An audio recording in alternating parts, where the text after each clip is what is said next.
2, 1. We are live in the present tense with Sam Stewart, 91.2 FM, WNJR Washington, and online at WNJR.org. What is going on, everyone? We are back for our second episode of the week. On Tuesday night, we had Nick Gearhart and J.R. Mazza on the show. That was a really fun one. And tonight, we've got a little change of plans due to some scheduling conflicts and a practice change time.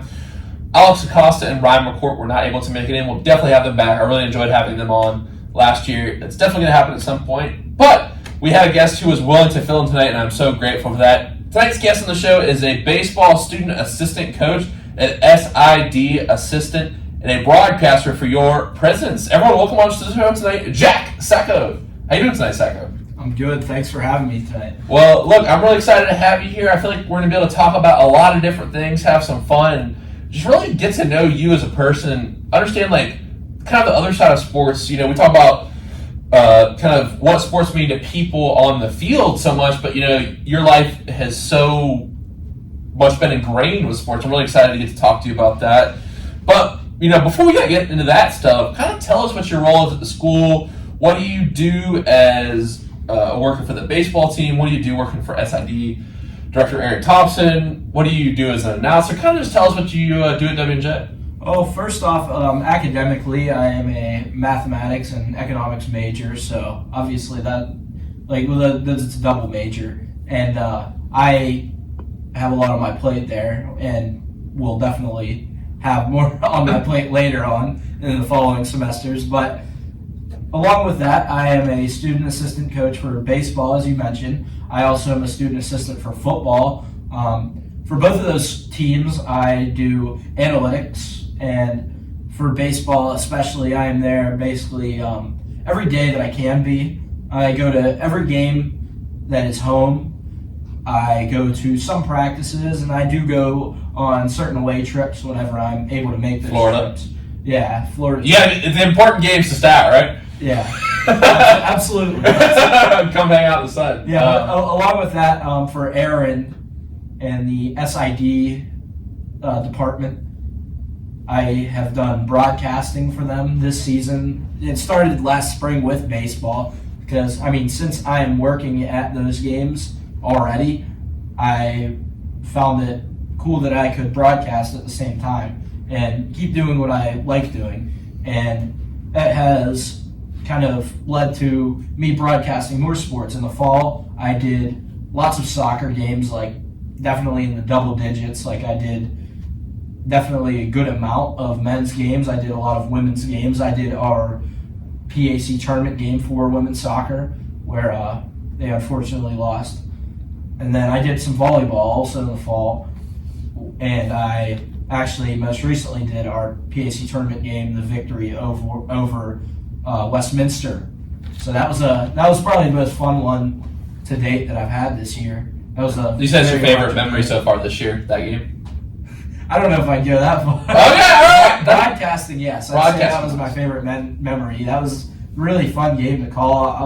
I was on there with Anthony Pass, who obviously the two of us are very familiar with as another member of the baseball team. Mm-hmm. But other than that, I help out Aaron in the office. I do other things, but broadcasting is the most fun. I'll say that. No, that's awesome. And, you know, we're talking about kind of the broadcasting field, the writing field when it comes to sports. Now, Jack, I want to ask you, you know, and it's funny because you have this love for WNJ, you have this love for sports. I know a lot of that starts with your parents, but specifically your dad, who was a writer for the Observer Reporter. He actually just put out an article about the WNJ football announcers. I don't know if you were able to see that. Did you see that article? Absolutely, yeah. And just to kind of talk about how his passion for sport communication made you want to do the stuff you do now. Well, as I was talking to you beforehand about this, both of my parents were writers, and they both actually have covered sports. And my mom doesn't write anymore, but my dad still does. My mom actually is great with athletics as well. Her dad was a football coach and a very excellent one at that, my grandfather. So my mom came up with sports, and she has a great understanding. And then my dad, as you said, has probably the biggest influence on me with that, as I watch a lot of games I've listened to him broadcast before because that's not something he does all the time, but he has done it with Bob Gregg at WJPA and Mark Uriah, and he's pinch hit for them a few times. Pinch hit, nice. But yeah, both of them being in sports communication has just helped me gain a greater love, and that's kind of the reason why W&J Athletics, I have such a deep love for our school's athletic program. Right. Now, I would like to ask you something. Let's get a little bit deep right off the bat. You're used to being on the air. We can go ahead and get to the deep questions here. I don't feel too bad putting you on the spot as a guy who's been used to being on air. So kind of the main theme, Jack, of this season of Present Tense. So we want to talk about why people love sports. So something kind of raised a question that Presby's award thing that I hosted last year, and I've been thinking about it. Obviously, I had my answer that I gave that night, but people have been giving me really, really great answers. And I think for you, you did play sports, and then the path you went on, you didn't end up playing in college, but you still make sports a part of your everyday life. So I want to ask you, Jack, why do people love sports, and why do you love sports? I think a possible answer for both of those questions is that sports is kind of a gateway away from our normal lives, like our work. I mean, obviously, some people work in sports, but for the vast majority and lion's share of people, it's that avenue that it's kind of a distractor, a good distractor. It distracts you from the kind of crappy things in life.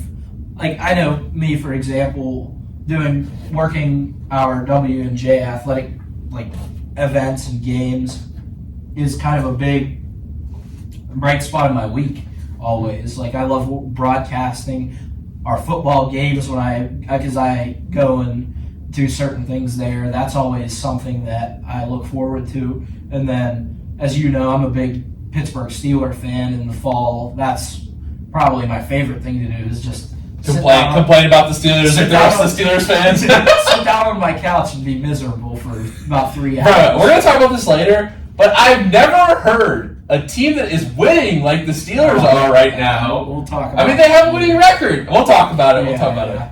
But, so, do you feel like, would you say, that sports is something that gives you happiness? Would you go far to say that? I'd say definitely. And a big reason for that is that it's that distraction, as I mentioned. Because even when sports makes me miserable, it's enjoyable. It's kind of hard to say that. I'd rather be miserable watching the Steelers because I'm still happy deep down because I got to watch something that I love. Because I'm obviously I have my teams that I root for, but I love sports at the floor level, at their base. Right, that's where we're getting at the bones. Yeah. Mm-hmm. And with baseball, as you know, I love the numbers part of it. I love the analytics, and I love the one-on-one matchups that occur. It's so unique. Then with football, it's such a schematic game that it's like war played on a gridiron. Have you seen that? I'm forgetting what the comedian's name is. He's comparing baseball and football. I'll have to show you that during the break. He's like in football. There's a. I'll have to show you. It's a great comedy skill. I'll have to show you after the show. It's really funny. But I think you'd appreciate it since you're a baseball and football guy. Yeah. Now, Sacco, why do you feel like you're drawn to the numbers side of baseball? Let's talk about baseball for a sec before we dive a little bit more into your story here. Why do you feel... Because I know, listen, man, I'm not going to say that baseball is your favorite team on campus, but I feel like you just get so passionate. You can say it. Okay, I'll say it. I know that's the team I'm actually a part of the most. I am with football too, but I'm just with baseball more. Right. And no offense to any football people listening, but I do love the President's football. But I just see your smile up there, even when you're statting in Florida, it's a blast. Case Western League. What draws you to the stats part of baseball? I know you touched on it a little bit, but it seems like specifically this is your bread and butter. This is what you really love. A big part of that is I was kind of introduced to it kind of by my father. Hasn't and didn't go into it as deep as I did, but he did certain things like that as well. Like I know he did stat tracking a while back. Private sport was popular, right? He's done it for football and baseball before. So that's a big part of it. And I also love numbers. I mean, it's just something that's always intrigued me because it's a way to actually quantify an individual's performance and a team's performance. I wholeheartedly understand that it's not the end-all be-all, but it helps paint a picture. And I love that there's something in sports because another thing that I love to track that a lot of people may not know, election data. Like, I remember you told me that. We were watching Hamilton, and he's breaking it down, the election. Yeah, I love election results because that's another big thing with numbers. And this past week, I saw it again, obviously, on Tuesday with the elections. And it's just something that has always intrigued me. And I obviously understand the sport, the numbers of sports better because I know all the formulas and everything, but just looking at the raw election data that I don't even understand is fun to me. That's really cool. It's just something that even outside of sports has always been intriguing to me. I'm not going to profess that I'm some brilliant mathematician because I'm not, but I do love numbers. Wow, that's awesome. Now, Sacco, when it's all said and done, how do you want to be remembered at Washington Jefferson College? Wow, that's a big question there. I'd like to be honestly be remembered as someone who added to the school more than anything, added to the school in a positive way, and added to the programs that I've helped out with and been a part of, and I just want to be remembered as someone who is a positive factor in everything, who's added something. Wow, that's awesome. And like when you came to kind of a follow-up question, something we talked about a little bit earlier that made me think with that question there. When you were coming into college, did Coach Mountain invite you to come work for the baseball team? Like, what was the conversation there? I knew maybe people might not know like your connection to Coach Mountain before you came here, or Coach Sirianni, or Scott McGinnis. That's what we're talking about for the show. Coming in, I did a job shadow of Scott McGinnis when I was a freshman in high school, and that was a very cool experience for me. And it kind of was like a visit at W&J before even taking a visit there. And I mean, I was obviously a freshman in high school, so I wasn't even really thinking about colleges yet. Like, that wasn't even something that had entered my mind. But later on, it was something that definitely factored into my decision. And I have known Coach Mountain for a very long time. Whenever I was looking into colleges my junior and senior year, I had spoke to Coach Mountain because at that time I was still sort of pondering playing baseball in college, if not here, somewhere else. And it was something that I really made the decision of it my junior year that I didn't really want to play anymore. It was just a decision that I made because I felt like there was more that I could do, and there was more that I could do while not having to be tethered. And I don't want to say that like it's in a bad way, but not being tethered to one program all the time. It's like a job too. Yes, as you said, it's like a job where you have to be so tenacious. And I'm not going to say like it was something that I couldn't do, but it was just something that I really thought out, and I spoke to my parents about it. But with that, Coach Mountain, as I mentioned, I knew Coach Mountain, and he knew that I was big into analytics. And it was something that he actually had brought up to me whenever I was speaking to him. We did a virtual meeting, and I was talking to Coach Mountain, and it was a very, very good conversation. And he basically told me, look, even if you're not going to play anything up here, you can add so much. Like he said, because analytics isn't something that he has really had in his baseball program before I arrived.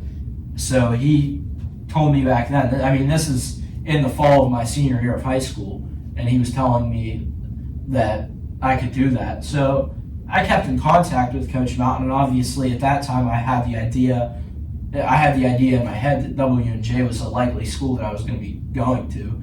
So when I ended up making that decision, I once again spoke to Coach Mountain, and it was pretty much locked in from there that I was going to help out with baseball. And then later on in the summer after I graduated high school, Coach Sirianni, I actually reached out to Coach Sirianni, and that was another thing that he appreciated, because my freshman year I did filming for football. I haven't been able to do as much with them this year because of the broadcasting, but I still do analytics for them, and I know a lot of, I don't want to say like all my stuff's used all the time, but I know it definitely helps out Coach LaVaro with the defense. A lot of the tracking that I do, Coach Cranston, they use that stuff. And Coach Sirianni, Coach Krebs, I always send them stuff weekly. So That's awesome. As valuable, I just want to be as valuable as I can be to these programs that I'm helping out with. Wow, that's awesome. And for you, Sacco, what is something in your life that you are proud of? I am just proud to say that, oh man, this is another tough one. I would just say that I'm proud to be well-rounded, I guess, diverse. Talk about your theater background too. You and Sam and I were talking about this beforehand, but whenever I was in high school, I also was in the arts. I did the marching band, and I was in the theater program. You were the lead. School. You were the lead in the play. Yeah, I was the lead my senior year. But having that diverse background has definitely helped me doing so many different things. I was at a small high school, so I had the ability to do be a part of so many different programs. I played soccer, baseball, and basketball, and I did the musical and marching band. What instrument you play? I played the alto sax. Oh, nice. Very cool. Yeah. You still play? I mean, every once in a You while. dabble. I mean, I'm no professional there. I'll tell you. I was going to name a saxophone player, but I don't know. I'm no Kenny G. Kenny G. So, Sacco, what's your favorite memory at W&J? Now, not just this semester, not just on the field or off the field, like any part of your time at W&J. What would you say? You'll like my answer for this. It was probably winning the conference for baseball. I thought you might say. I just remember. Yeah, we had a good time. It was a fun time. I mean, it was even more sweet because throughout the year, I'm not gonna lie, I was up and down on if we were actually gonna pull through in the end, because I mean, it took I don't want to say a miracle, but it took a interesting set of events to occur for us to actually host the tournament. Right. Coach Rush came through. Yeah, Coach Rush came through and took down Grove City in that last regular season game, and it gave us the 1 seed going into the playoffs. And by that time, I kind of knew, because by the end of the season, we were really clicking on all cylinders. And but we had struggled throughout the season, certain matchups. It had been I think one thing, like my freshman year was COVID. It was a really strange kind of season. We had the most wins. Yeah. But I think sophomore year we had a really kind of well-rounded team from the start. Mm-hmm. And I think with the new guys that came in, you know what I mean, last year and had to take big roles. Well, last year, I mean, with that up and down, a lot of it was because of injuries. Yeah. Obviously, we lost. Not just these three, but I mean 3 guys who, off the top of my head, I know would have been key members of our rotation. Tex, Chase, and AP were all guys. Prior 1, 2, 4. Yeah, we lost those guys early on. Really. 2, 3, 4. Yeah. And they would have been definitely big members of the staff, and it kind of forced us to lean on Tyler Horvat.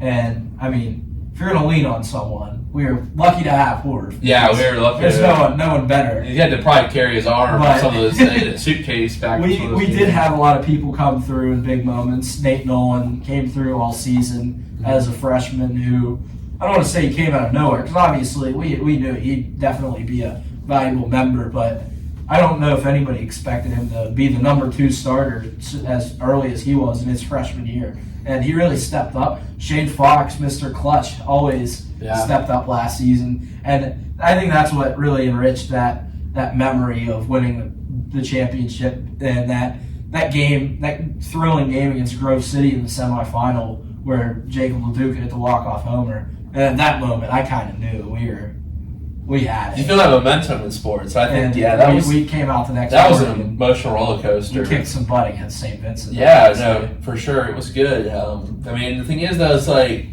you can't rest on your laurels, though. You know what I mean? I think, we've had some good success, not just in the 4 years I've been here, but leading all the way back. Coach Mountain's been very successful, but, he always says this, it's a new year. We have a target on our back, obviously. Like, I just talked to Zito on the pod. I don't know if you know Michael Zito.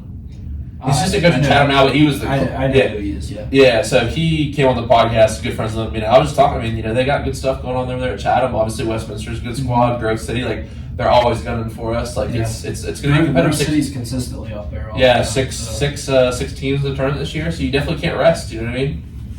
Can't get ahead of yourself. So I'm very excited to get back up. But I'd say that's one of my favorite memories too, is just last year's championship, because I feel like it was such an up and down season. Now, obviously, for me, that was the only one I've experienced as a sophomore, but you've now been a part of 3 teams that have won the conference. I would say I loved all those moments so much, but the freshman year one, because that was the COVID year. Yeah. Like, we really got our vaccines like the week before the championship. Like, Coach P got this guy who he said was his doctor, shows that he's like, yeah, show up the field, my doctor's going to be here. And we're just like, who is this guy? So, you know what I mean? We were eligible to, not have to quarantine after that. And that was after coming in the spring, my first year of college. All those guys we had a heavy senior team. Yep. They're in quarantine for 2 weeks. In the spring, it was snowy during the quarantine. It was a really, really terrible winter in terms of snow and stuff. So we didn't get to practice outside. And just that last day, just being so nice outside, getting a win was really cool. And that team was really good. It would have been interesting to see those guys as people more. I didn't get to spend that much time with them because it was COVID. You know what I mean? Strange time. It's crazy to think you were all a sophomore in high school. Whenever COVID struck, I was a sophomore. Whenever you would have been a freshman, I would have been a junior. Crazy, man. Now, my next question is, if your life was a book or movie, what would it be titled?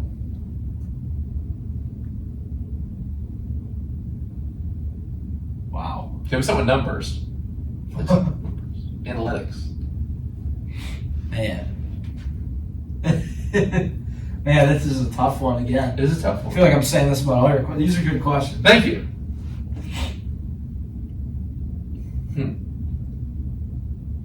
I would say something along the lines of The Many Faces of Jack Sacco. That sounds like a horror movie. Not that What's that movie Split that M. Night Shyamalan directed? Not that I'm two-faced or anything, but I just have many different, or maybe something else like The Many Suits of Jack Sacco. I can wear many different outfits as a person. You know what I mean? Like I could put on my sports analytics outfit. I could put on my my fun outfit. What about this? Life's stat sheet. Life stat sheet. That's an interesting one. There you go. You're writing a biography. You better. I tell everyone when I help out, because part of me just likes the creative aspect of it, trying to sometimes I'm really corny with it though.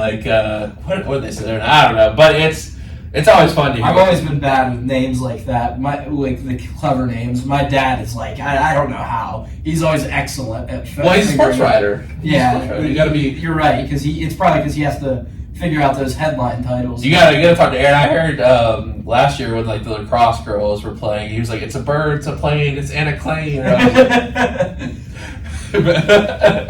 Aaron is an underrated public address announcer. I'm going to say that. He's good. He's very good. It's tough, and I did it. I feel like I'm very comfortable on the air, speaking in public. But there's somehow that mic that it's going out to the PA system. Mm-hmm. I did it for soccer. The one time I thought I did it right. The one time I butchered a couple names, but it's tough. You know what I mean? It's very tough. I bet you that it's kind of more stressful doing PA than doing something like a broadcast, which the broadcast is kind of more in depth, and obviously you're speaking more, but you don't have that immediate reaction around you. You're speaking into a screen and into a microphone. Like when I'm talking to you, I see if I said something stupid or not, you're gonna react. Or exactly. I see if you're engaged. But whenever you're there with PA, everybody currently in front of you and that you're looking at hears you. So, but they're not turning; they're looking at the field. Yeah, that's the thing. Like that award ceremony, I was really nervous at first. Then I did that mountain imitation. Some people, I got some laughs, so I was like, all right, I can settle it. But there, I'm like, and I think what's interesting is with each medium.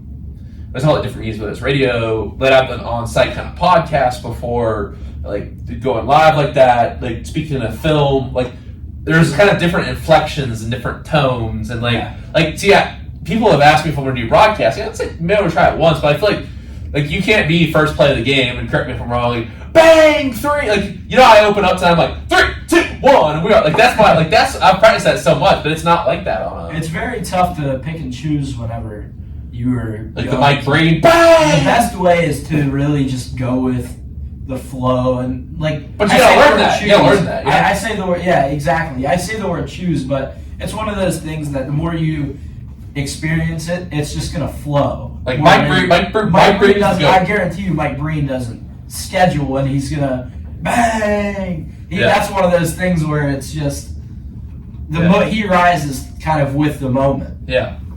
Well, that's deep. You gotta rise with the moment. Now, I think that's interesting. It's different in all the different mediums too, and it's like. Talk about the nerves. Like, I talk about that film I got coming out, and Anthony's actually. I don't know if I told you this before. Anthony's actually in the film. Yeah, you told me that. Yeah, so, just the way, you just had, because I feel like for something like that, I think, man, even recorded stuff like writing, once that stuff's out there, to me, I'm more nervous about that. I'll be a wreck that December 6th at 6:45, or December 4th, when that movie comes out, because I'm done, it's over now, you know what I mean? Yeah, absolutely. Broadcasting, you can always, correct yourself and, come back and kind of go with the flow. You get in that flow state of things. I don't know. So, did you do any sports writing? Sports writing? Yeah. I really haven't. Really? It's something that I've thought about before. I'm not as skilled of a writer as the rest of my family is. So you're more you're more left brain than right brain. I guess. I don't know if I said that right, but more analytic than you're more into the psychology than I am. I know very little, my friend. I've read a couple of books. But I know my dad. I don't want to say he I will say, because he would say this, I definitely offer some things for him to think about in the stories that he's writing. Oh, that's awesome. A lot of the time he will have me read it beforehand, especially if he knows it's something that I know about. Like the story you mentioned earlier about Mark Uriah and Bob Gregg with WJPA. That story that came out just days ago. I read it before it came out because stuff like that, he'll have me proofread it and kind of see if I can add anything to it. Not that, like I said, not that he's looking for me to add to it. Is your dad listening tonight? Probably somewhere. Okay, cool. Obviously our show goes up on YouTube, so absolutely. At some point he'll hear this. Very cool. That's awesome. But yeah, I'm very thankful for having him around, and my mom. Because, like I said, I can't. Shout out! You got to shout out your mom too. Well, not even that. My mom is just an equal factor in that. Because, like I said, she understands not just sports, but everything with life. And she was an excellent writer in her own right. Who did she write for? Whenever she wrote, she was with the Observer mainly, but which that's where my dad was. Right. And she wrote at one time for, I think, the Pittsburgh Sports Report. That's cool. And your dad did some work with the Pirates, right? My dad covered the Pirates for the Observer. I know he wrote for the Pittsburgh Post-Gazette and a bunch of other. I think he also might have been with the Pittsburgh Sports Report. He's done a bunch of different things. Right now he's freelance. He is not really tethered to any one specific. That's cool. But he writes mostly for the Observer. A lot of his freelance stories are for the Observer. Awesome. That's really cool. Thank you for sharing that. And if you had to describe yourself in one word, what would you say?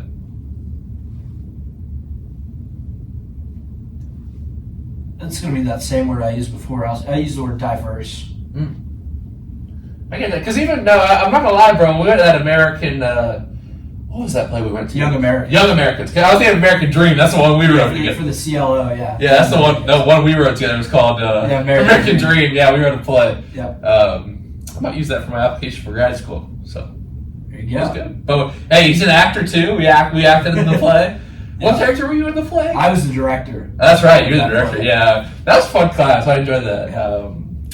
I was gonna look see how obviously worked with Ken. Unfortunately, refreshing the stats here. Looks like WJ has lost tonight, but they had a great season. Yeah, very successful season for a very young and upcoming W&J women's volleyball program. So the season's over, but I know it's far from now. Oh, for sure. It'll be fast, and they will be a threat next year. For sure. And I promise the amount of growth that the team and those girls, and I just want to give a shout out to Lizzie Carmichael because she's been through the ups and downs. Very good career. Yeah, awesome. I had her on here. Awesome that she stuck with it even through the ups and the downs. Only senior from a class remaining. You know what I mean? And I want to have Faith in Piper on next week. Just kind of recap the season because it's been a great job for those girls. They've done an amazing job. Congrats on a great season, W&J women's volleyball. Now, Sacco, what's the GOAT sports movie? Greatest sports movie. This is a great question. My favorite's probably different from the greatest here. I'm trying to think. So give us both answers. My favorite, I'd probably say, is Remember the Titans. That's a good one. I love that movie. It's just one that I've watched since I was little, and I've always loved it. And I'll tell you what, I'll put that up as the greatest as well. It's one of the best. I'd say it's my favorite, and it's the best. So I've always said Field of Dreams on here. I think that's Field of Dreams is also a great movie. Yeah, I'm gonna go with a lot of those baseball ones are very so excellent. good. Baseball is such a Moneyball. I feel like Moneyball and 42 are obviously kind of like biopics, but they were also very well done. Right, Bull Durham. Those movies, Bull Durham and Major League, obviously on the comedy end, are very very good for comedies. Sure. Sandlot, I love Sandlot. I'm going to bring up one that I actually haven't talked about too much in here before. Coach Carter. Have you seen Coach Carter? I have not. I mean, I know what it is. Samuel L. Jackson? I've never Tino seen Cruz? It's really good. Because I know you're a big film buff, so I know you know probably all those movies. Yeah, Hoosiers. You ever seen Hoosiers? No, I've never seen it. Wow, really? No. You'd like it. As a sports fan, you'd like it. You'd appreciate it. Miracle on Ice. Just don't sleep the ones out. Oh, yeah. Now, I'm trying to think of some. You know what? I'm going to throw another one out that was really good, but also really underrated. $1 Million Arm. $1 Million Arm? It does not get brought up in this conversation. I remember that movie. It was a good movie. It was very I've only seen it once, but I do remember it. I've seen it a couple times. It's really good. I saw that in theaters. Now, if we're talking about sports documentary, I'm going to go with The Last Dance. There's some good E60s out there. I know you're a big MJ fan. Huge. I mean, I forgot you're a Braun guy. I had to deal with this Tuesday. He was like, kept saying "My glorious king." You're a big MJ fan. I recognize MJ as an all-time sports legend. The GOAT. I don't know if I'm going to say that right now, but so who's your GOAT? He's top two. I don't know. It's always tough. Way to be political, Sacco. Certain days of the week, I'm an MJ GOAT guy. Other days, I'm like, nah, actually. It's not fun if you don't have a hot take. I'm like, you gotta come out here and be like, MJ so sucks. Biased. I'm so biased. I'm a big LeBron fan. LeBron's always been my favorite player. Bro, what about the Lakers right now, bro? I'm a Cavs fan more than anything. I don't care how the Lakers are. I care. So honestly, that's respect though. That's respect because these people just follow LeBron around. They're like, I'm still a Cavs fan. Me and Sam Schuster always talk about the Cavs. Yeah, because obviously he watches like every Guardians game. Yeah, he's a big Guardians fan. That's pretty tough, and a Browns fan too. Yeah, that's tough. Well, that's where we diverge. Are you You're a Guards fan? No, but I don't root against the Guards. But it's one of those things that's strange because I do like the Detroit Tigers. It's weird with baseball. I'm a two-team fan for MLB. Tigers and the Pirates. That's too rough. I feel like Major League Baseball is the sport you could kind of do that with because the AL and NL are so separate. Yeah. But those are two teams that they kind of peaked at the same time. Obviously, the Tigers were kind of more of a powerhouse with Miguel Cabrera and Justin Verlander. But at that same time, the Pirates were very excellent as well, like with McCutcheon and Garrett Cole. It's rough to get the Lions, but what a tough sports city because the Red Wings haven't been in a while. And I have hope for both of those teams. The Tigers kind of outperformed what people expected of them this year, and the Pirates while their hot start did fizzle off last season, it was something that a lot of people, I think, are overlooking. That they did really, they increased their win total by about 15 or 16 games. I agree. I was surprised by the hot start, but I think baseball is that game of consistency, though. It's like rosters can't get hot and cold. Yeah,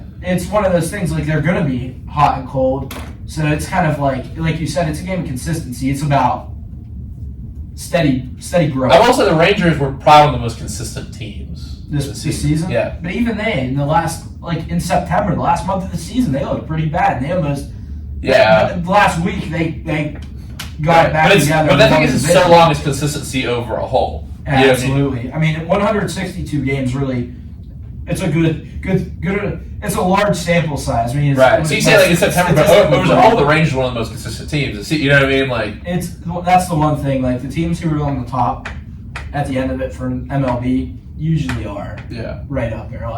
I feel like you don't really get that many outliers of bad teams that didn't deserve it. Right.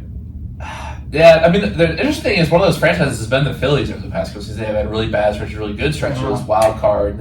Obviously, they made another run to the championship series. I was so glad to see them lose, bro.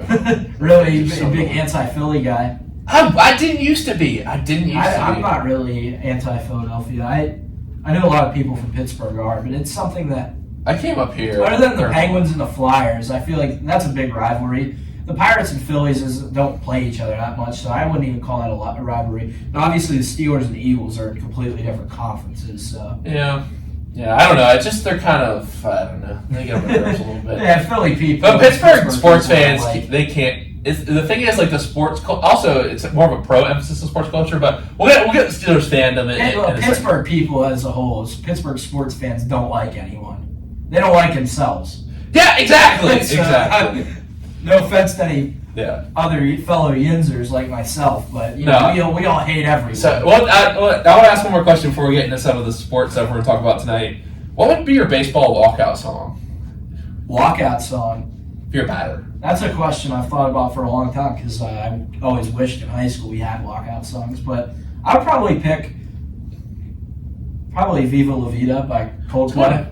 That's my favorite song. Yeah.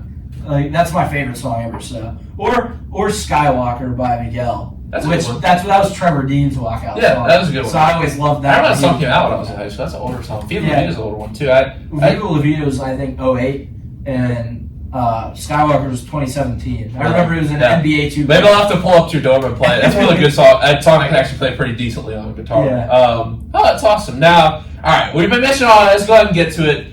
We got the Steelers this weekend taking on the Green Bay Packers. Now, we've got big news for the Steelers. Sacco. George Pickens, he's not happy. And Mike Tomlin, quote, says, this controversy is like a pebble in my shoe. Was Tomlin right to say this? Is George Pickens right for being upset? He's got only 17.4 receiving yards per game. Steelers fans are upset. That's not a real stat. What? Maybe the last 2 games. No, it's 17 for yards per game. He has 500. He has like 530 yards. I'm sorry, yards per catch. I'm sorry. Oh, that's a crazy number. Yeah, I'm sorry. I get what you're saying. Yeah. I'm sorry for interrupting. No, you're good. You're good. But that whole controversy, I think it's a little overblown by the media and a little under.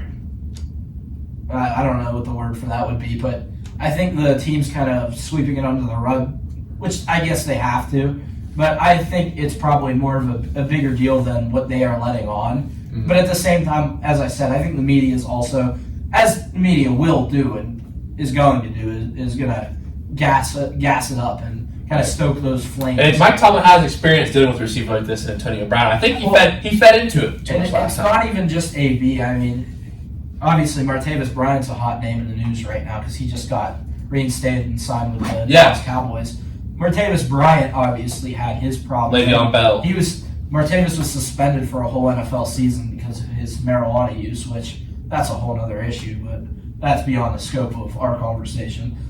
But, I mean, Martavis Bryant was another one. He went on Twitter before, and whenever they drafted Juju Smith-Schuster, he said, he said, that's Marcus Wheaton's replacement, not mine. I don't know what y'all are talking about. And he put that on his Twitter account.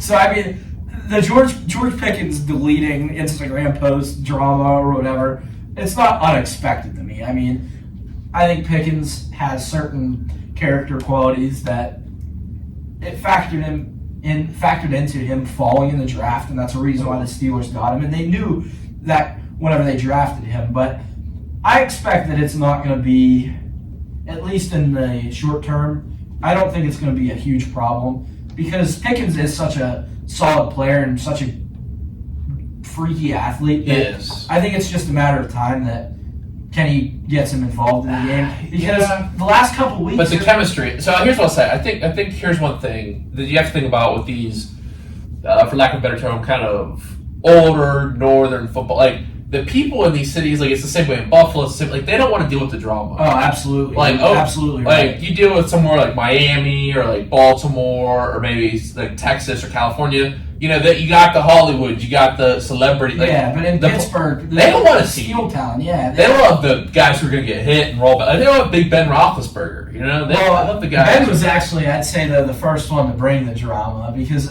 you probably don't know a lot of the stuff because you aren't a Pittsburgh guy. Well, but see, I do because I've been up here, so I know like the drama with the Josh Dobbs and everything. Early in Ben's and career, other he had things. that certain big off the field thing, which was its own problem. And then he also crashed his motorcycle. That was a big deal where he almost died. I mean, that was something. I remember it, but it wasn't as big in the national. No, but it was like something that it was kind of his own fault because he was like, I forget what it was, but he was like driving it without a helmet and being unsafe.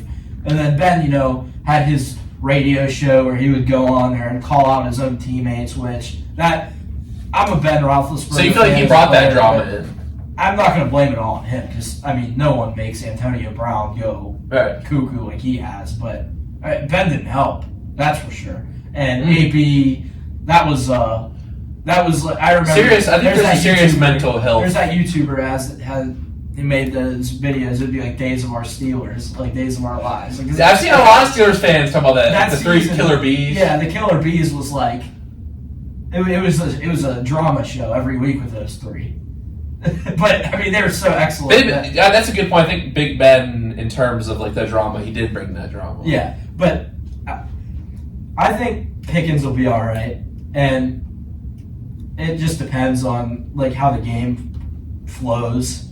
He kind of hurt himself, I think, in the last week because he had a touchdown. Pickett threw it to him, put it on the money, and Pickens makes a sloppy play where he steps out of bounds. I'm not going to blame it all on him because there was a play early in the game where he was running open and would have had a first down and Pickett just airmailed him.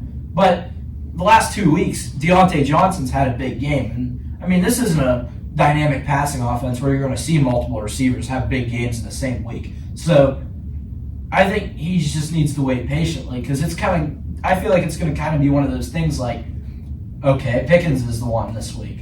Well, this week the matchup favors Deontay, so Deontay Johnson's going to be the one going First touchdown since 2021. Yeah, and I've always been a big Deontay Johnson fan, and I know a lot of Pittsburgh people don't like him. Hey, let's talk about this. Why do Pittsburgh people complain so much about their team? You gotta admit, you hear it, right? It's just y'all have a winning record. It's the level. It's the standard, right? Like obviously, as Tomlin says, it's the standard is the standard. But it's not like the Steelers have had a bad record-wise. You're right in the hunt. I could say with my dad, is an example. He understands that, they obviously have a winning record, but I know fans like him and even my mom, they lived through those championships of the 70s. They won 4 titles in 6 years, and then they won 2 in a 4-year span in the 2000s. They have that standard of excellence. That's just Pittsburgh as at the whole, because we haven't won a title here in Pittsburgh. Well, we've won the Penguins have won recently, but obviously it's been a little while since the Steelers won. It's been 2008. That's obviously 15 years ago now. The Pirates haven't made the World Series since '79. Yeah. We're going on. We're 44 years since they won anything. So, that standard of excellence that a lot of the older fandom had lived through still is in their mind. Whereas someone like me who, other than the Penguins, hasn't really seen the Pirates go on deep runs and I mean, whenever the Steelers won their last Super Bowl, I was a young child, so I don't remember that. So I think that younger fans have an easier time with it because of that. But it's a tough threshold to reach. Tough city to play it. Honestly, they love you if they love you, but. And I do think Pittsburgh people are grateful. I think a lot of bad apples get to be the loudest with.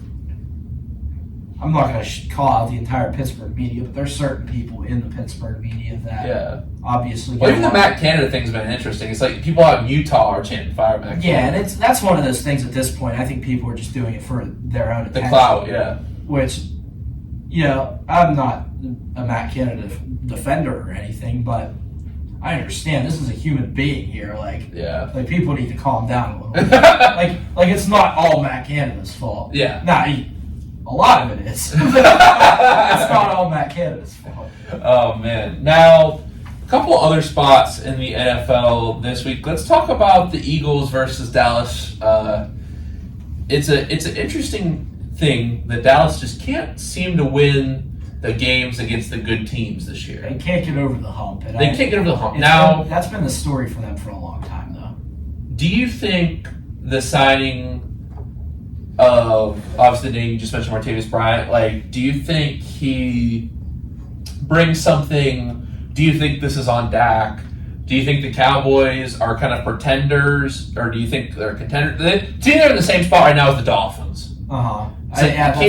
So, you know what? Let's go with this question. I had this question written down, not to jump the gun, but who do you think is more likely to end up making a deep run and show themselves as a contender, the Dolphins or the Cowboys?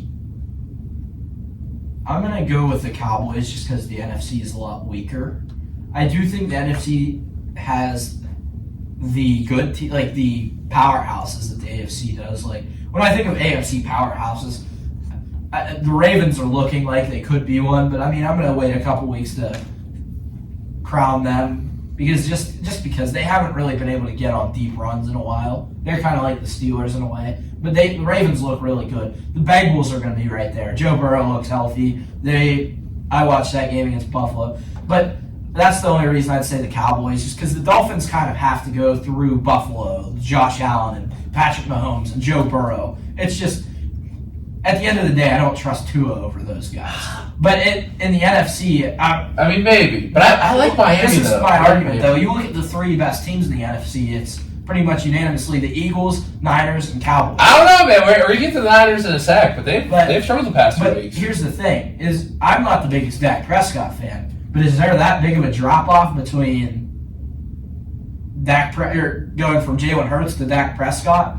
I don't think so. I mean, I think Jalen Hurts is a very good player. I think Dak Prescott's a very good player. I think Dak's good in his own right. I think Dak's better than Brock Purdy, which... We'll get to that. Brock Purdy's his own conversation. Yeah, we'll get to that in a sec. But I do want to say, I'm going to say the Dolphins because... The thing is, I think they actually have the talent on defense and the talent on offense too. They held the Chiefs to 67 second-half yards, and Travis Kelce was the lowest receiving output in the game since 2018. They just can't seem to get it done against the big teams. But I would say, though, that Dallas has a better defense than Miami. Trayvon Diggs, I think that makes your argument completely sound. But since he's out, if Trayvon Diggs is there, we're talking about naming the Dallas defense. They're an all-time. You know what I mean? You think so? I mean, they have with him. I think you have one of those defenses. Dallas probably is the best defensive line in football. But I'm saying Trayvon Diggs going down really. I get what you're saying. Their corner room is a little weak now because he's not there. But I mean, they've had other corners making good plays. Like Deron Bland, I think is second in the NFL in interceptions. He has 5, and Stephon Gilmore is. He's old, and I don't want to say he's washed up, but he's not what he was. But he's still a solid player. Mm-hmm. And then I think that defensive line and linebacking group is, that defensive line especially. On the edge you have Micah, who's obviously Micah's Micah, and then DeMarcus Lawrence and Sam Williams has been very good. That his name that maybe not a lot of people know of. but they have a lot of edge rushers, and they put pressure on the quarterback. Yeah. But like you said, it's just one of those things they haven't been able to beat the teams. Like Right. they got boat raced by the Niners early in the season, and the Eagles obviously handled it this past week. But it's one of those things. I just think that. I mean, but it was a close game. I mean, it was one of those games where it was like those games take on flow sometimes. Where, a team has to lose. It was a very good game. Yeah, absolutely. And I mean, a lot of things went like the ball bouncing, the wrong way that went against the Cowboys. That obviously 2 different times they were a yard short of what they needed. There's that 2-point conversion where Dak was a yard short. There was the 4th and goal, where the tight end catches it right at the goal line, but the ball is about 2 inches away from crossing. So that's a whole different game if a couple of those things go the Right. Cowboys' It's usually way. people say that, but there's a lot of things that can go different. Absolutely. Too, so. I'm not one to really dwell on stuff like that. There's always a winner and a loser. Right. Now, I mean, it'll be definitely interesting to see both those teams, Miami and Dallas. Now, let's talk about a team you referenced. Let's talk about the San Francisco 49ers. Let's talk about them. Now, past 3 games, they've dropped to the Bengals, the Vikings, and the Browns. Do with that information what you will. Still 3 losses. I mean, we could talk about those are 3 teams in the right that have had very interesting seasons, but are the 49ers... Are they legitimate Super Bowl contenders? Not conference championship, Super Bowl contenders. Can they beat the Eagles? I'm going to say yes because I trust Kyle Shanahan. And I think he is that excellent of a coach, and their roster is deep enough. As long as they have health. Obviously, though, that is unsaid. That's every team. They kind of need health. Brock Purdy, I think, is good enough to get you there. I mean, we saw Jimmy G go to the Super Bowl with the Niners. And there's a reason why I'm saying not saying Jimmy G took the Niners to the Super Bowl. I'm saying he went to the Super Bowl with the Niners. I think Brock Purdy could kind of do something similar. So I think he's a very similar player to Jimmy G. Obviously, I do think Purdy fits better for what they want. That West Coast style, get him on the run, because Purdy can't run a lot better and move a lot better than Jimmy G, and he's a little bit better. I think they're very similar in the similar tier of quarterback, but I do think Purdy's a great fit for what they want. And that's kind of a reason why he's exploded so much. I know he's had a rough last few weeks, as the Niners have. But I think they definitely can compete with the Eagles. I mean, as I mentioned just a couple minutes ago, they crushed the Cowboys, who I think the Cowboys are a legitimate team. And this rut that they're in, that Browns game was, I mean, that is an excellent Browns defense. Right. And that Browns defense is the best in every metric. So here's the thing. Brock Purdy in the last 3 games, 5 INTs. Up to that point versus the Browns, they start losing 0. So I'm not going to point out, D'Amico Ryans is now the Texans head coach. Yeah. He's with the 49ers defensive that's right. mind. The 49ers are down on sacks per game and pressures per game this season. Now, they do have a good defense, but it's something to keep in mind as we move forward. Obviously, their defense has shown some flaws in the past couple weeks. I think they have some really talented players on defense, but I think scheme is a big part of defense. And that's something, I mean, I feel like there's weaknesses on both the offensive and defensive side of the 49ers that we don't see for the Eagles. Yes, the Eagles do have their weaknesses. Mm-hmm. These are the top 2 teams in the NFC. But I think there's less question marks, and maybe question marks aren't as big on the Eagles side. You make a very good point there. The Eagles have their own question mark, and it's really just one big question mark, and it's their secondary. Their defensive line, obviously, it goes unsaid how offensive line. Their offensive line is, in my opinion, easily the best in the NFL. With the Niners, that's fascinating that all those numbers went down, because I mean, as you said, D'Amico Ryans is now with Houston, and I think D'Amico is an excellent coach, and I knew it was only a matter of time before he became a head coach. And I think Houston obviously is looking like, maybe not this year, but they're looking like a team that's going to be dangerous in the coming years. And losing him was definitely huge. And they lost another edge rusher, Charles Omenihu, who's with the Chiefs now. He was a big piece of that defense last year. It's kind of a rotational edge, but they outside of Bosa, who obviously Bosa is always going to be on the field, that other side, it's kind of a rotation. We're not having Chase Young. Now they have Chase Young, and obviously in the offseason they added Javon Hargrave, who former Steeler. I'm a big fan of Javon Hargrave, an excellent player. It's just you'd expect their defense to be doing a little better. Bosa's having a good year. His sack numbers aren't as obviously. I think he only has 4 sacks up to this point, which some may view that as disappointing. But I obviously I look at a lot of like pressure rate and win pass rush win rate, and he's up there still with those. And sacks are kind of something that depends on luck. Like a lot of sacks, obviously over a long period. If you're getting a lot of sacks, you're just a good player. Like T.J. Watt and Myles Garrett, they get a lot of sacks because they're excellent. Aaron Donald. But like Myles Garrett and T.J. Watt will have games where they're beating their guy every time like a drum. But they're not getting any sacks because the quarterback's getting it out in 2 seconds. So it's just one of those things that sacks is kind of a fickle number. But interesting. The pressures and sacks both being down for them is kind of alarming. I think they'll be okay. But as you said, I would take the Eagles over them right now because I do trust Jalen Hurts more.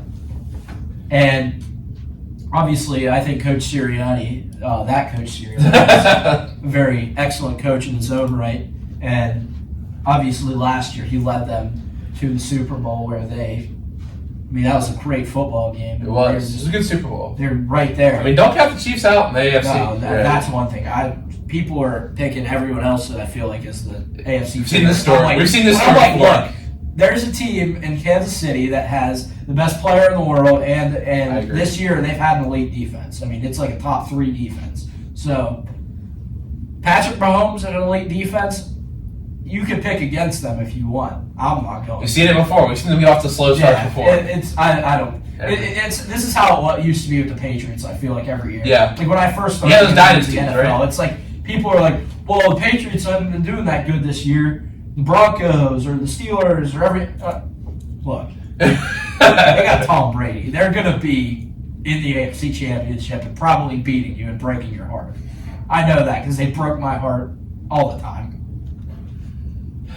Sacco, thank you for that Inside the NFL. We're going to talk a little bit more NFL as well as some other stuff over the break. But, of course, we got our trivia segment here in the present tense. We did this a couple weeks ago. We're going to play again tonight. And I want to give everyone a chance to play along with Sacco tonight. So, are you familiar with the Immaculate Grid? Yes. All right, so I'm going to give you an Immaculate Grid to play tonight. Do you play it daily? Have you done it like every day in this week? No, I don't play daily. But Okay, I play daily. know about that. I almost got the NBA one. My dad's absurdly good at it. Yeah, I'm sure. He will get rarity scores like blood test. See, I don't even try to get the rarity try. A lot of times I try to get it done. Especially the NBA is a little bit easier than MLB. I feel like just because for you, I bet. I know you're a big basketball fan, but baseball is like it's like the A's and the MLB is definitely the easiest for me. Really? My dad and I play this game called Stratomatic Baseball, and I'm not going to go deep into that, but we use a lot of old teams, and there's a lot of old players, so I know a lot of them. Oh, really? So. I got you. So, if you want to play along, first category, I'm reading the 9 boxes, and we'll go to break. Sacco can work on it, and then we'll come back, see how you did at home. First category is no cheating. I see you with that phone. I'm going to pull it up on my phone. Okay, so it's grid. You know what? I'll play as well. It's grid number 153.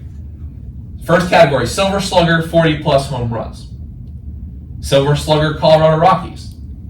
Silver Slugger, MVP. Yankees, 40-plus home runs. Yankees, Rockies. Yankees, MVP. 300 average, 40-plus home runs. 300 average, Colorado Rockies, and 300 average, MVP. Hope you play along at home. Once again, that's Immaculate Grid 153 if you want to play along with me and Sacco tonight. And we are going to take a break right now. And after the break, we'll continue our conversation with Jack Sacco. You're listening to Present Tense on 91.7 FM at WNJR Washington and online at WNJR.org. Which number did you say it was? 153. 153. So you get about 3.5 minutes to play. Baseball? Yes. And it was Silver Slugger and 40 homer season one, right? Yeah. Okay. Yeah.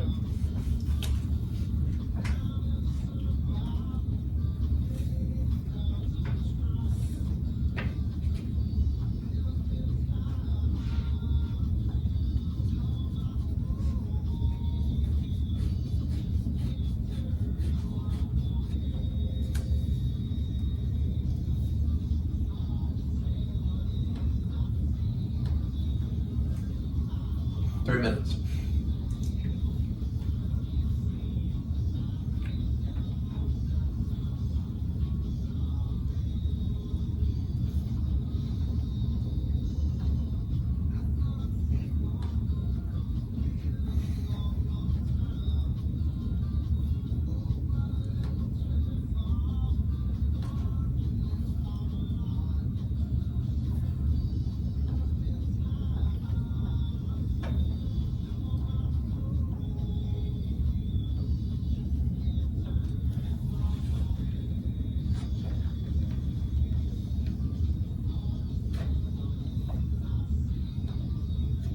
Oh, what? What? I thought Stan Musial didn't win a Silver Slugger and MVP. They probably didn't have the Silver Slugger back when they played. When did the Silver Slugger start? I don't know. 1980. Oh, I was trying to get fancy. That's another thing too is they don't have it. You know what I'm saying? I'm gonna wait to tell you mine. I'm doing good. I smoked it. I was doing good.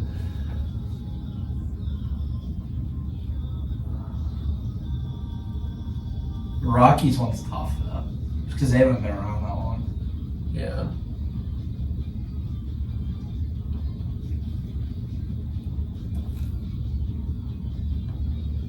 Jeter didn't bat 300 have an MVP season? He never won the MVP.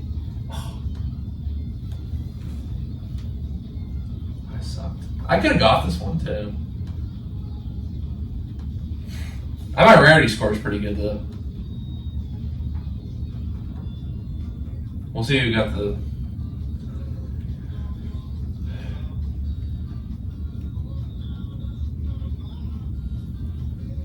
How much time we got? 1 minute. I gotta hurry up. I smoked. I should have got this one. Ah.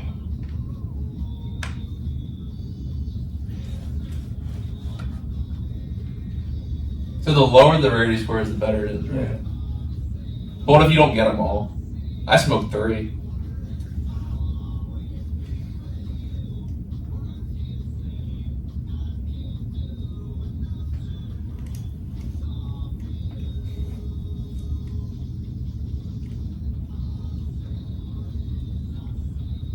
Much time?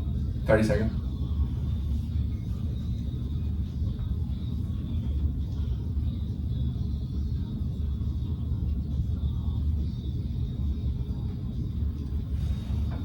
Ten seconds.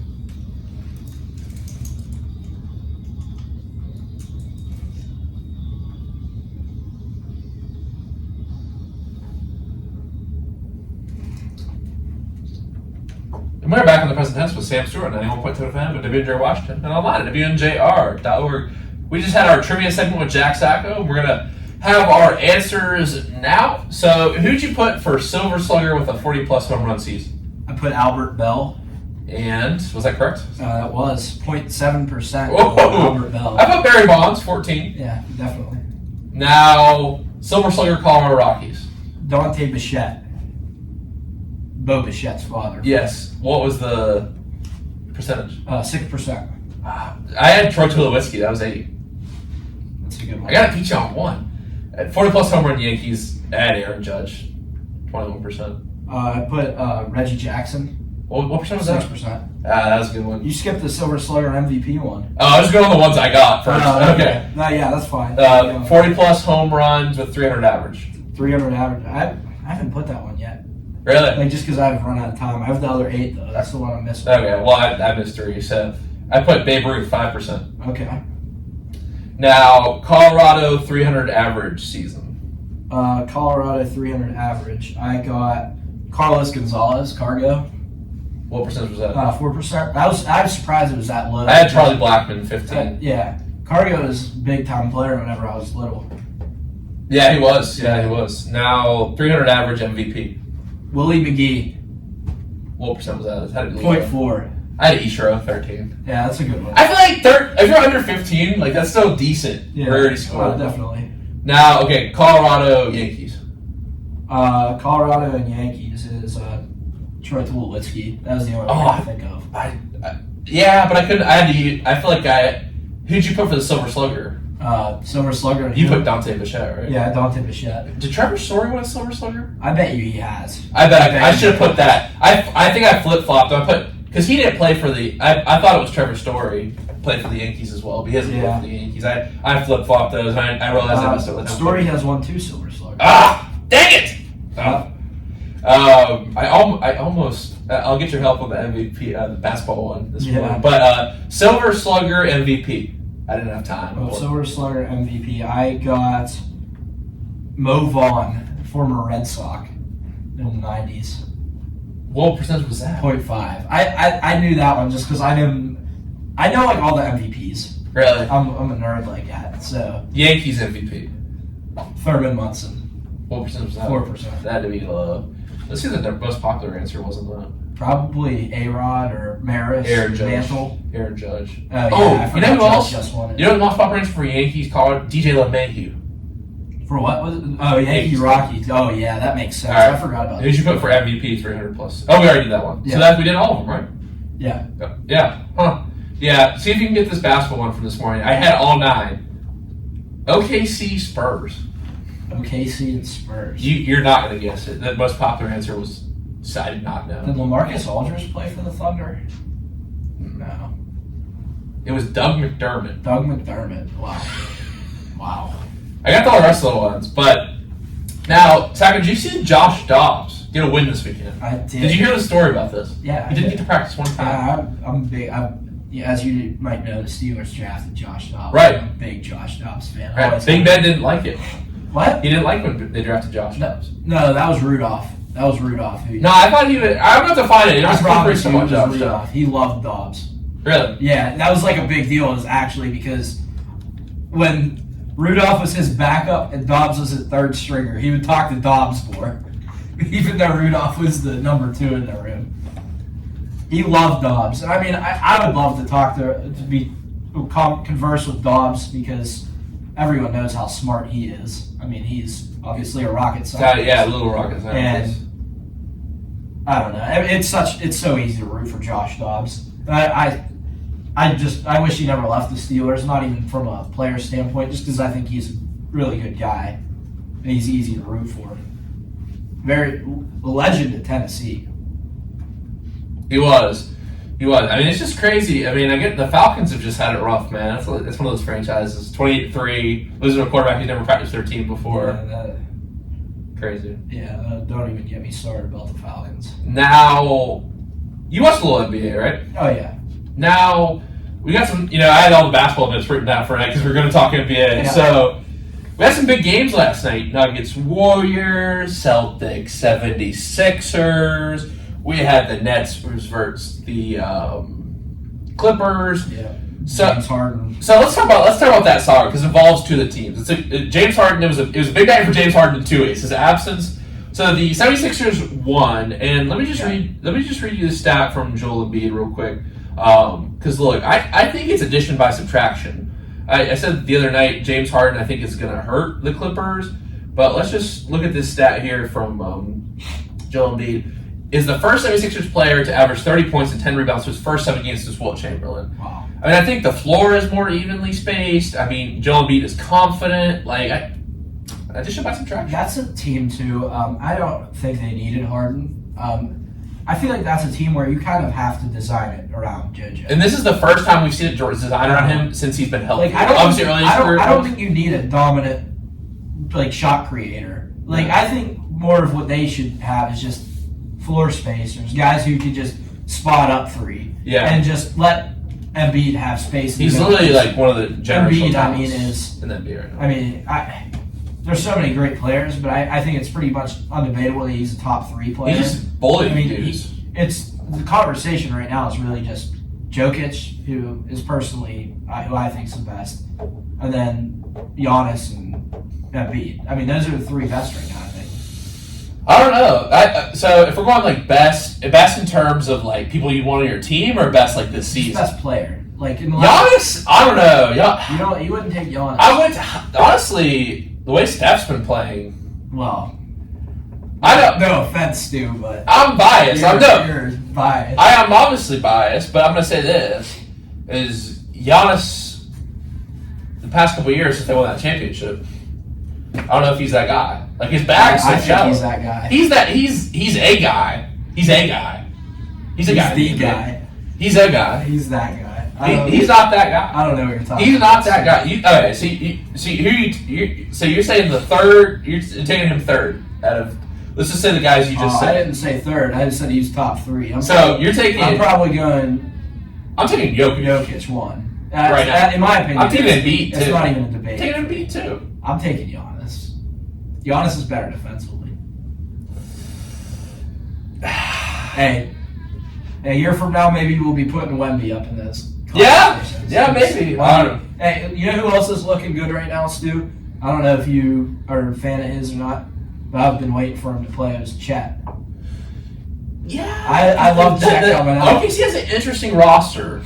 Chet's been looking good. What about Shea, bro? Shea Gilgeous-Alexander is that guy. He's that shot creator type who I said wouldn't fit with. I mean, you're right. I think a lot of people... Shot's maybe the best. A lot of casual basketball fans, I put myself a level just above casual, because there's some people who just get so deep into it. That'd be like all sports. Yeah, but, definitely. Like, following that, this summer, him playing for Canada, man, he cooked this summer. Yeah. And like, I mean, that's versus the world's best players. He's excellent. I mean, I don't want to say that the Clippers are regretting that trade, but I bet you if the Clippers could go back in time, they do a lot. They do a lot different. I think Kawhi, and PG would all do very different things than what happened. Just because they had that one season, that first year, that was the only year they were healthy. Exactly. That's the crazy thing. They haven't had a healthy year. And then, I mean, I think Kawhi kind of gets a pass for some of this stuff. I agree, because he brought Toronto championship. Like, I mean, and then he leaves immediately, which that didn't really sit well with me. I don't know if it's that big of a deal though. I know, but like, you win a championship and then leave. It's just one of those things that it's like so unprecedented. But yeah. I mean, whatever. It's better that he went to the Clippers than the Lakers, because I don't know if anybody remembers, but it was really between the Clippers and the Lakers. Yeah, it was. And at the same time, I feel like everyone might go to the Lakers. Everyone with the NBA at that time, on Twitter. That was right after they made the trade for AD, and if they had LeBron, Kawhi, and AD, that would have been like on par with the. Don't even get me started on AD. Or I won't get you started. You don't get me started. He's street clothes. He's a good player, though. Like right now, like excellent player. NBA champion Anthony Davis. I mean, in the bubble. That's championship. Asterisk championship. It still counts. Just because your Warriors were like last place that year, that still. I'm not saying it's so that the same two teams played last year, the Lakers and the Nuggets. They obviously have a home court advantage. The Nuggets, that's the altitude. Don't forget. Okay, I know the Nuggets swept the Lakers in that series. Yeah, but that was a close series, like game wise. All those they swept them. I know, but all those games were close. All those games came down to the wire. And I get a sweep is a sweep, and the Lakers weren't going to win that series. But I mean, it was. I don't want to get into it too deep, but I mean, I think that Nuggets team was better than the one that the Lakers beat. Yeah, no, I definitely agree, but it's different. Jokic wasn't the same player back then. Right? No, and I agree it wasn't the same team. He wasn't MVP. Someone tried to argue. Well, actually, Tuesday night, it was the purest form of basketball. It is beautiful watching. I mean, the bubble. No, that's what I'm talking about. The bubble. Yeah, I mean, I don't know. I don't like watching.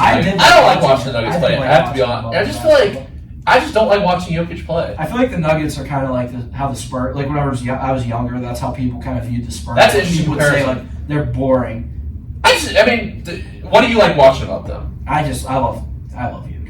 Like bro, I think his ball movement and it's fun to watch him pass, but like his offensive game is just. Like, I love it. Just pound the rock 3 times and just throw. I like watching that more than Embiid because I mean, but Embiid is so much more. This isn't a knock on Embiid. Embiid just skilled of a scorer. He's more skilled of a scorer, but he's more skilled of a scorer. Yeah, I agree. Yeah. But that's like why I love Jokic and LeBron and because and Luka. Those are the 3 who I always say those 3 guys are so gifted as passers. It's interesting. They find guys like no one else I've ever seen, especially Jokic, I'd say.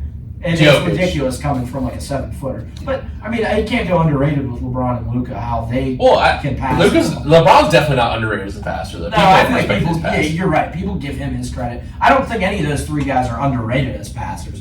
I think everybody kind of gets it. Maybe Luka a little bit, just because people are like, "Oh, Luka's just this." a scorer. He's a terrible defender, though. Yeah. The other thing is Jokic is a decent defender. Not decent, he's a good defender on Jokic centers. has gotten there. Yeah, LeBron's obviously a good defender.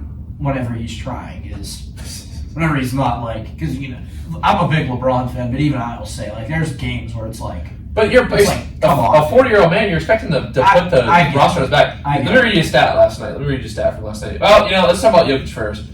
9 straight games with 20 points and 10 rebounds to start the season, tied with Kevin Durant and Karl Malone for the longest streak since the NBA-ABA merger. And look, I will say about this game last night, the Warriors did hang on there, and I think the Warriors roster we've seen kind of revitalization from last year. Yeah. Getting rid of Poole and added Chris Paul in that second unit. They've got some young guys who have had 3 of the highest plus-minuses in the league. I mean, I think they're a team that you could see make a run in the playoffs. I'm not just saying that because I'm a fan, but they had a lot of holes in their roster last year. They're always going to be dangerous, too, because, you're right, they have a deep roster now, again. I think last year... The veteran presence of Chris Paul is big. He's almost averaging a double-double. And, obviously Steph is obvious. Right. He's had a good year. Steph is, obviously he had those MVP seasons, but he's been as good as he's been... aside from those 2 seasons. Right. Steph's still at that. In terms of level. 3-pointers made per game, he's actually at that level he was in 2015 and 2018. He's ridiculous. So. Yeah. the revitalization of Clay a little bit in the first couple games, but you just can't, I think people are like, oh, well, Clay sucks now. But the thing is, he had 2, major injuries back-to-back seasons. You know what I mean? Obviously you're not going to be the same player. You even look at, KD's still really good, but the Suns have been strong. KD used to put the Warriors on his back certain games, yeah, bro. Well, that's the thing, and you might yell at me for this because I know you're a big Steph guy, but when KD was with the Warriors, it was KD. He was the number 1, certainly. or at least the 1A. But I think what's your thoughts on this? Because this is some people think this is a hot take. I really don't think it is. KD's legacy is not going to be what Steph's is. No, it's not. Exactly. If you want the KD diehard, they're like, but KD's this. No, KD is one of the most gifted scorers of all time. Honestly. If I'm going for a last-second shot, I might take KD over Steph. Because KD's really that guy, and he showed it. He showed it in the biggest moments in the finals. You know Absolutely, what I mean? Yeah. But Steph, KD left, and they still won. Yeah. I think that's a great point. KD hasn't won where he's that guy. I'm not even talking about from my view, but knowing how people are, people generally tend to favor people who stayed with one team. I think that's a reason why Magic is always so revered is because he was a Laker for life. Kobe. Larry was a Laker for, not a Laker. The Celtics. Definitely not a Laker. Kobe was a Laker for life. Dirk, obviously, those guys. Tim Duncan are revered because not all, but a part of it is because they built that legacy with one team. That allure, yeah. And Steph did that. That's a knock on LeBron for me. I'm just saying, it's Mike and LeBron. I'll be honest, that's not something I ever really care about. But I'm just saying, that's how people are. And that's how, the basketball community is going to view it. And if I'm taking a player, I'm going to take KD. But that's just my opinion. But legacy of all. I understand, legacy-wise, I wholeheartedly agree with you that most people are going to say Steph's above KD. And you can't say he hasn't good players. He had Kyrie and James Harden. Now that's absolutely. Whole different bag. And don't forget, he still, he underperformed with that. This is a big part of it. He underperformed. No, I won't say underperformed. He didn't win anything with the Thunder. He could have. They should have. They should have. They blew that 3-1 lead, and obviously. Well, I think against the Heat too, they didn't play up their potential, and then a lot of people give them the pass though because they were young. They were young. Obviously, especially Russ and Harden at that point were. Well, Harden wasn't. If you want to understand, Harden wasn't really a factor. He was, but not like he is now. I think he won 6th Man of the Year that year. Yeah, he was a factor. He wasn't even a starter though. Is what I think he was a factor, but I don't think he wasn't the James Harden. So James Harden we know now. Yeah, that's a better way to put it. He was just this guy. Not the James Harden we know now, but the James Harden MVP, James Harden. He's had. Did you see it last night? They were chanting something like Daryl Morey, I love Morey. Said Brooklyn is ruthless. I saw the one video of him getting in the corner and just chucking a pass, and it goes directly to Ian Eagle. And he's like, "Oh, that one's coming from me." I thought that was hilarious. Yeah, it's. I think it's a knock on KD's legacy for sure. I'll agree with that. Now, I do want to point out there's been a bright spot for the Celtics, and we've been talking about the Western Conference a lot, but Kristaps Porzingis, he's been averaging 20 points per game, 7 rebounds per game. I didn't think that was going to be a good move for them, but it actually has been. Yeah. Jason Tatum's got to be that guy in the big games. I feel like he just hasn't been. It just hasn't been. The NBA, you have to have there has to be one guy on every team. I think we're past the area of the super team we're talking about tonight, but you got to have that one guy who's just a dog. Like it's interesting how teams are built now because even like 5 years ago, like the NBA now, I feel like it's so different. Well, we said there's no the super team. The word super team has been used so much. So the last super team was probably the Warriors, the last successful super team. Well, and honestly, looking back at it, there have been only really 3. I feel like in like the salary cap area, like I'd say the Heat, Warriors, and Celtics. Like the Celtics with Ray Allen and KG and Paul. Yeah, that's a good point. Even they only won once. The Heat only won twice. The Warriors obviously were the outlier. They won 3 times with the super team. Well, twice with the super team. Yeah. Because I definitely wouldn't call the first one a super team. Yeah. The most recent one I wouldn't call a super team either. But, I mean, those super teams... It's overused because now, remember when, like, Steve Nash, Dwight Howard... Yeah, now teams try to do it, and it's just not... Like, the Clippers, like, bro, no one... It's like no one really has a super team anymore. But it's more now Jokic. Role players, I feel like. Yeah, you gotta have good... Like, so, for example, just look at the Warriors this year. You have a guy in Jordan Poole who's definitely taking just bad shots. Too much confidence in bad shots. You know what I mean? He wasn't playing in the system. Yeah, they used to make us jokes that whenever like attractive women were in there. Why did I know you were going to say it like that? This is what they'd say whenever the baddies were in the building. Oh, the edit? That edit I won if I watched it so much. That one edit where he like was just... Bro, I'll never forget this. I'll never forget this in Game 5 against the Celtics. He takes a step back, half-court shot, and just bangs it, dude. He was, like, there was no one... The problem is, like, what Draymond said on his podcast, or maybe it was on Paul George's podcast, come on, I'm blanking now, but what he said was basically, like, maybe it was Iguodala said this on his podcast, but anyway, he was like, Poole got the confidence that he thought he could be Steph. Like, there's no bad shot for Steph. Oh, yeah. If you're a coach, you're just like, as long as Steph's like, it's not like ridiculous. Like, but even sometimes you're like, that's a ridiculous shot. But it's Steph, so it's Steph. But Poole thought he was that level of confidence. Yeah, and against the Lakers last year, it just really was that he's not a good defender. And the Wizards might be on pace to be one of the worst NBA teams. I mean, Kuz and Jordan Poole. Like, I think most people who follow basketball, not that like I'm not trying to slight Kuz and Jordan Poole as people, but those two are like kind of similar as players. I feel like and have had. Well, they did an alley-oop off the backboard down 20. They have similar trajectories as players. That's just like it's fitting that it was fun to watch them play. It was fun to watch Kuz play in LA. Yeah. And it was fun to watch Poole play for the Warriors. Kuz is an NBA champion. And so is Jordan Poole. They're both NBA champions. Hey, you know who else is a Super Bowl champion? Antonio Brown. And AB. He had a touchdown in the Super Bowl. Yeah, he played good. Dude, I saw his last game, man. AB was a dog. I saw his last game that he played fully. I was in that Carolina versus Tampa game before that. Wow. Yeah, dude, his routes, he could have been one of the all-time greats. I could wax poetic about Antonio Brown all day. He's so good. So I mean, good. It's sad. It really is truly sad. It was a sight. I've never, like, because obviously I didn't get to see, like, the older players, but along with Tom Brady and Aaron Donald, Antonio Brown is the best football player I've ever watched. Like live? Like, that I've watched, like, on TV. Oh, yeah. Like, during this era, like, that I've been watching football. Obviously, Mahomes is up there, too. But I'd say Mahomes for you. Non-quarterback, I'm going to take AB. He was that's a good question. Ridiculous. Non-quarterback, who's the best? Honestly, it might be Tyreek. What, right now? Yeah. Nah, but I'm saying overall, like Tyreek, the things he does on the field. That's probably it. The football purists are probably going to hate you for that, but just like in terms of what they do. I think a lot of people would agree with you. Yeah. I don't know if I would, though. Just because especially what he's done this season. If we're talking non-QBs, I mean... They need defensive. I'm more of a... I like watching... pass like Miles and TJ. Yeah. Like those honestly, Aaron Donald's still... Like, but not now. But I'm talking about in our life. But he's not... I'm talking about in our lifetime. Oh, yeah. So you're saying Tyreek for, like, even our lifetime. Just with the things he does? I wouldn't put Tyreek on AB's level. No, I wouldn't either. But I'm saying, like... Yeah, but I get what you're saying. When I started watching... I feel like... Electric.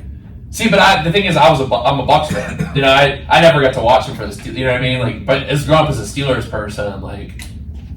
Honestly, you got to see him in his prime. Like, when he was on the Buccaneers, he was, like, not where he was. Yeah. He was still good, though. Oh, he was whenever I was 10 years old, you know, I had my little Antonio Brown jersey, my little youth large. I was a big AP fan. Even now, who's the greatest Steeler of all time? You ready to steal it? Jack Sacco? I'm gonna say this because I don't want my dad to kill me when I walk in the house. It's Mean Joe Green. We got 1 minute left. This is how you end the show. I do it's Mean Joe Green. So if I said someone else, I'd probably be executed as I walk through the front door on Saturday night. And we'll end on that note right there. Sacco, it's time for the quote of the day. Honestly, we could talk about sports for hours, and that's why I really appreciate you coming in and filling, because I know we could talk for hours. We don't even need to be on the podcast, but thank you for coming on tonight, and go ahead and take us home with the quote of the day. So the quote that I pulled is a quote from President Kennedy. It is that, do not pray for easy lives, pray to be stronger men. Wow. Great quote.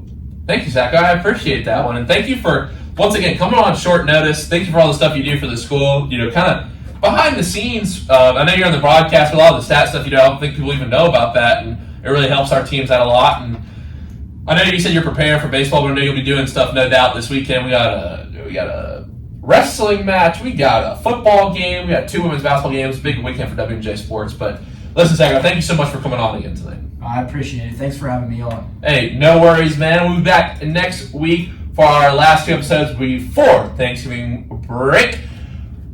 Come say hi to me this weekend. I'll be at a lot of sporting events. Come talk about sports. Come talk about life. But until then, everyone have a great night. Remember to live in the present tense.